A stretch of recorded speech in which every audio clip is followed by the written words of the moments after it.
मस्तानापुर गांव में वसीम खान अपनी पत्नी शबनम और बेटी आयत के साथ रहता था। वैसे तो वसीम खान कब्र खोदने का काम करता था, लेकिन उसके पास शानदार घर और कार थी। गांव के लोगों को आश्चर्य होता है कि वसीम खान के पास इतनी दौलत कहां से आई। कोई पूछता तो वसीम कहता कि उसे एक बार कब्रिस्तान में सोने के आभूषणों से भरा घड़ा मिला था। उसी सोने को बेचकर उसने शानदार घर बनवाया और कार खरीदी। हालांकि लोग उसकी बात पर यकीन नहीं करते थे। आज वसीम खान का साला सलमान उसके घर आया था। सलाम वालेकुम जीजा जी। वालेकुम अस्सलाम। और सब खैरियत तो है? हाँ जीजा जी, बस अल्लाह की दुआएं हैं। आपने तो बड़ा शानदार घर बनवा लिया। 5 साल पहले जब मैं आया था तब तो यहाँ कुछ भी नहीं था। सब बताता हूँ, पहले तू कुछ खा पी तो ले। अरे शबनम, जरा बेटी आयत को बुलाना। अपने मामा जान से नहीं मिलेगी क्या?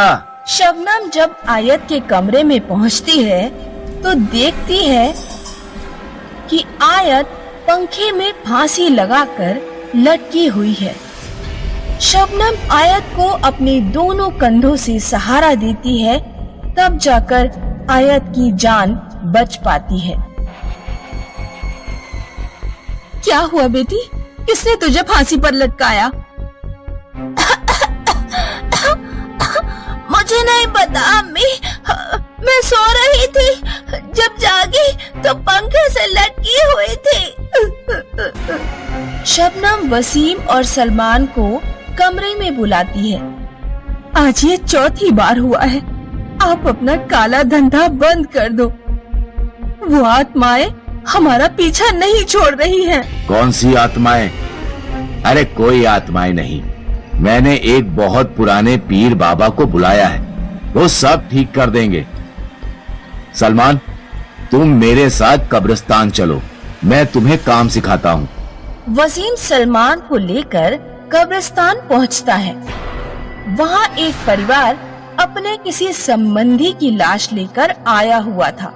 वसीम मुर्दे के लिए कब्र खोदता है और सलमान भी उसकी मदद करता है। कुछ देर बाद परिवार मुर्दे को दफनाकर वसीम को 200 रुपए देता है और चला जाता है। जीजा जी, अगर आपने एक दिन में 5 मुर्दे भी दफनाए तो भी आपकी एक दिन की कमाई 1000 हुई, यानी 30,000 महीना। इतने में तो आप इतना शानदार घर नहीं बनवा सकते। ठीक कहा। अब मैं बताता हूँ कि मैं पैसे कैसे कमाता हूँ। अभी जो हमने मुर्दा दफनाया उसे दोबारा बाहर निकालो। ये आप क्या कह रहे हैं?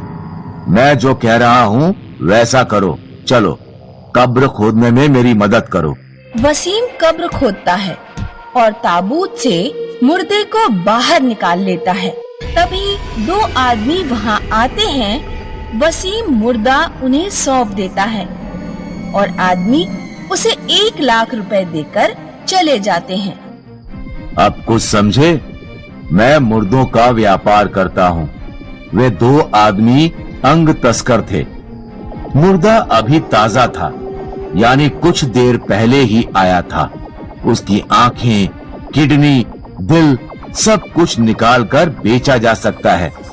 इसी तरह मुर्दों का व्यापार करके मैं अमीर बना हूँ। यही काम मैं तुम्हें सिखाना चाहता हूँ। वसीम और सलमान उस रात जब घर पहुँचते हैं तो शबनम रो रही थी। अब क्या हो गया?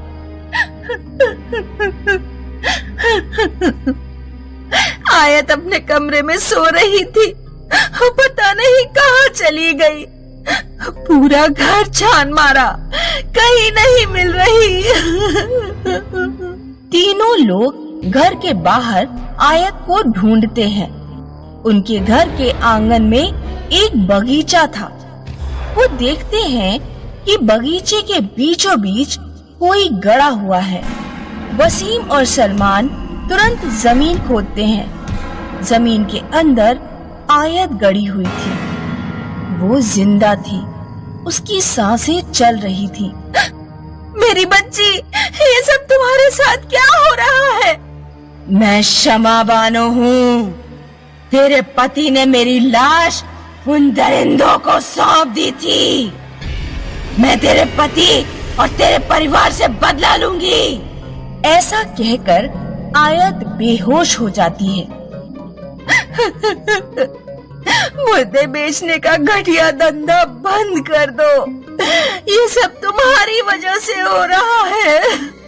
चिंता मत करो, कल पीर बाबा हमारे यहाँ पहुँच जाएंगे। अगले दिन एक बाबा वसीम के घर आता है और पूरे घर में झाड़ फूंक करता है। अब कोई आत्मा तुम्हारे घर में नहीं भटक पाएगी।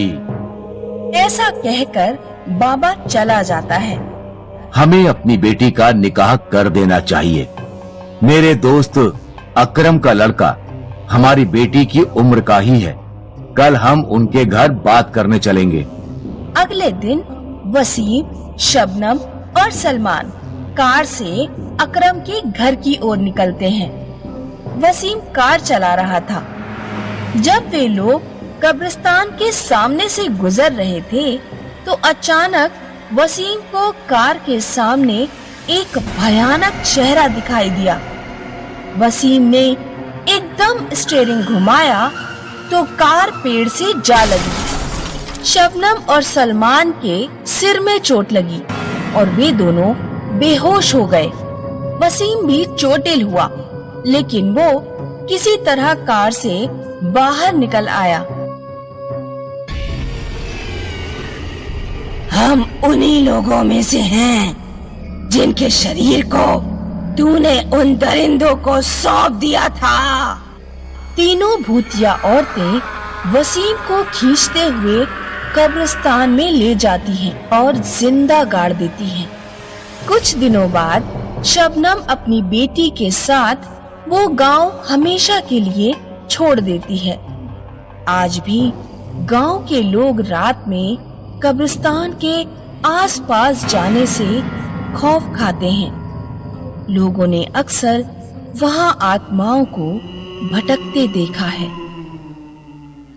रिया को मेकअप का बड़ा शौक है। वो अक्सर नए नए मेकअप प्रोडक्ट्स मंगवाती रहती है और आज रिया का मेकअप पैलेट आने वाला था। मैडम, आपका पार्सल। Thank you. रिया वो पार्सल लेकर बहुत खुश थी। रिया ने वो पार्सल खोला और उसमें एक मेकअप पैलेट निकला। वैसे है तो बहुत अच्छा, अभी ट्राई करके देखती हूँ। रिया ने एक ब्रश लिया और उस पैलेट पे रब किया और अपने फेस पे लगाया। वो उस मेकअप से खुश थी। राजीव, आके देखो ना, ये शेड मुझ पे कितना सूट कर रहा है। आता हूँ, रुको। जैसे ही रिया वापस मिरर की तरफ मुड़ी तो उसकी चीख निकल गई। रिया को मिरर में अपनी शक्ल नहीं, चुड़ैल दिख रही थी। राजीव, राजीव! क्या हुआ? तुम इतनी घबराई हुई क्यों हो? वो चुड़ैल। कहाँ है चुड़ैल? कहाँ? मिरर में सिर्फ रिया को ही चुड़ैल दिख रही थी, राजीव को नहीं। इसीलिए बोलता हूँ, देर रात तक हॉरर मूवीज मत देखा करो। अब तुम अपने आप को ही चुड़ैल बोल रही हो। राजीव ने इस बात को मजाक में लिया, पर रिया डरी हुई थी। रिया जहाँ जहाँ जा रही थी उसे अपने रिफ्लेक्शन में चुड़ैल दिख रही थी। रात को रिया राजीव को पकड़कर सो गई, पर अचानक रिया की आँख खुली और उसने देखा कि उसके बेड के पास एक चुड़ैल बैठी हुई थी। क्या हुआ? क्या हुआ? रिया ने राजीव को कस के पकड़ लिया। वो चुड़ैल यही है। यहाँ कोई नहीं है, देखो देखो। रिया ने वापस देखा तो वो चुड़ैल गायब हो गई। राजीव ने रिया को पानी पिलाया। फिर रिया वॉशरूम गई और उसने अपना मेकअप धो दिया। अब जब उसने मिरर में देखा तो कोई चुड़ैल नहीं थी। लगता है मेरा वहम ही था। अगले दिन भी सब कुछ नॉर्मल था। फिर रिया को उसकी सहेली का फोन आया। अरे वाह, मॉल में सेल लगा है तो जाना ही चाहिए। तो एक काम कर, मुझे 1 घंटे में पिक कर ले। और फिर रिया ने अपना मेकअप करना स्टार्ट किया। जैसे ही उसने अपना मेकअप ब्रश नीचे रखा और मिरर में देखा तो उसकी चीख निकल गई।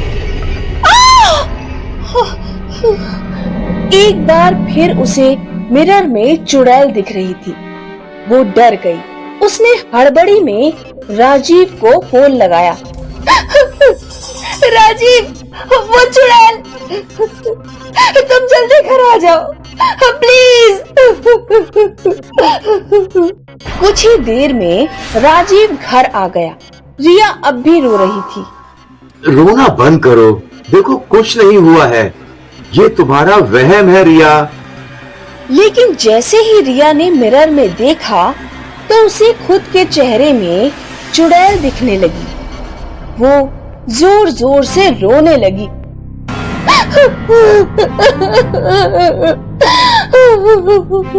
तुम्हें आराम की जरूरत है रिया, थोड़ा आराम कर लो, सब ठीक हो जाएगा।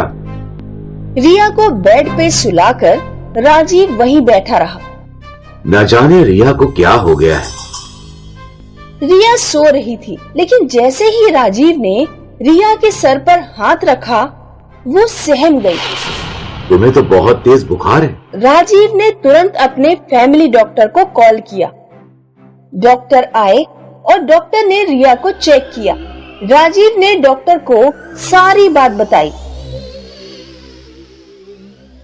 लगता है रिया के मन में कोई डर बैठ गया है।